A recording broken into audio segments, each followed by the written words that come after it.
പോലെ വെയിറ്റ് ഈ വീഡിയോ ഒന്ന് സ്ക്രോൾ ചെയ്ത് പോകുന്നതിന് മുന്നേ ഞാൻ കുറച്ച് കാര്യങ്ങളൊന്ന് പറയട്ടെ. നിങ്ങൾക്ക് ഈ ഹ്യൂമൻ ബൈറ്റ് എന്താണെന്നറിയോ?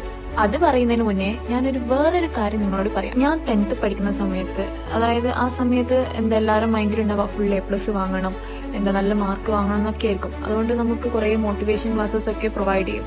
അപ്പോൾ അങ്ങനെ ഒരു ദിവസം ഒരു മോട്ടിവേഷൻ ക്ലാസ് നമുക്ക് എടുത്തിനായിരുന്നു. അന്ന് ക്ലാസ് എടുത്ത ആ ഒരു സാറ് പറഞ്ഞൊരു കാര്യം എനിക്കിപ്പോ, സാർ ആ സമയത്ത് നമ്മളൊരു കാര്യം ചോദിച്ച്, ഈ ലോകത്ത് ഏറ്റവും വിഷമുള്ള ഒരു ജീവി ഏതാന്നുള്ള ഒരു ചോദ്യം ചോദിച്ചു. അപ്പൊ ഒബ്വിയസ്ലി എല്ലാവരും സ്നേക്സ് എന്നൊക്കെയാ പറയാ. അപ്പൊ സാറ് പറഞ്ഞു, അതല്ല, വേറൊരു ജീവിയുണ്ട്, ഇതിനേക്കാളും വിഷമുള്ള ഒരു സംഭവമാണ്. അപ്പൊ നമ്മളെല്ലാവരും വിചാരിച്ചു, അതേതാ ജീവി? അത് വേറെ ആരുമല്ല ഫ്രണ്ട്സ്, അത് നമ്മൾ തന്നെ, ഹ്യൂമൻ ബൈറ്റ് എന്ന് വെച്ചാൽ അത്രക്കും വിഷമുള്ള ഒരു സംഭവം. ഞാൻ ഉദ്ദേശിച്ചത് ഫിസിക്കലി അല്ല, മെന്റലി അത് നമ്മളെ വല്ലാണ്ട് അങ്ങ് ഡൗൺ ആക്കും.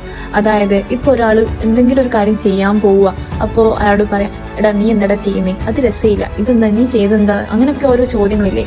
ആ ഒരു സംഭവം അയാളെ വല്ലാണ്ട് അങ്ങ് തളർത്തി. ആ ഒരു വെനം വേറൊരാളിലേക്ക് ഇങ്ങനെ കുത്തി കയറ്റുന്നതിന് പകരം നമ്മള് അയാളെ, എടാ സൂപ്പറാ, അല്ലെ സൂപ്പറാ, നീ നല്ലോണം ചെയ്യുന്നുണ്ട്, അത് ഇനി അങ്ങോട്ട് കണ്ടിന്യൂ ചെയ്യാ, അങ്ങനെ എൻകറേജ് ചെയ്ത് കൊടുത്താൽ അത് ആ ഒരു ഇൻഡിവിജ്വലിന്റെ ഒരു ടേണിംഗ് പോയിന്റ് ആയിരിക്കും. അയാൾ ആ ലൈഫ് തന്നെ മാറ്റിമറിക്കും. എന്റെ ഈ വീഡിയോ കേൾക്കുമ്പോൾ തന്നെ കുറെ ആൾക്കാർ പറയുന്നുണ്ടാവും, ഇവക്ക് വേറെ പണിയില്ലേ, ഇവക്ക് എന്താ ഇത്, അങ്ങനെ ഇങ്ങനെന്നൊക്കെ കുറെ പറയുന്നുണ്ടാവും. പക്ഷെ ഗൈസ്, ഞാൻ അതൊന്നും നോക്കുന്നില്ല. അപ്പൊ ഫ്രണ്ട്സ്, എനിക്ക് നിങ്ങളോട് ഒരേ ഒരു ക്വസ്റ്റ്യനെ ചോദിക്കാനുള്ളൂ. Are you going to be the reason they cute or the reason they rice?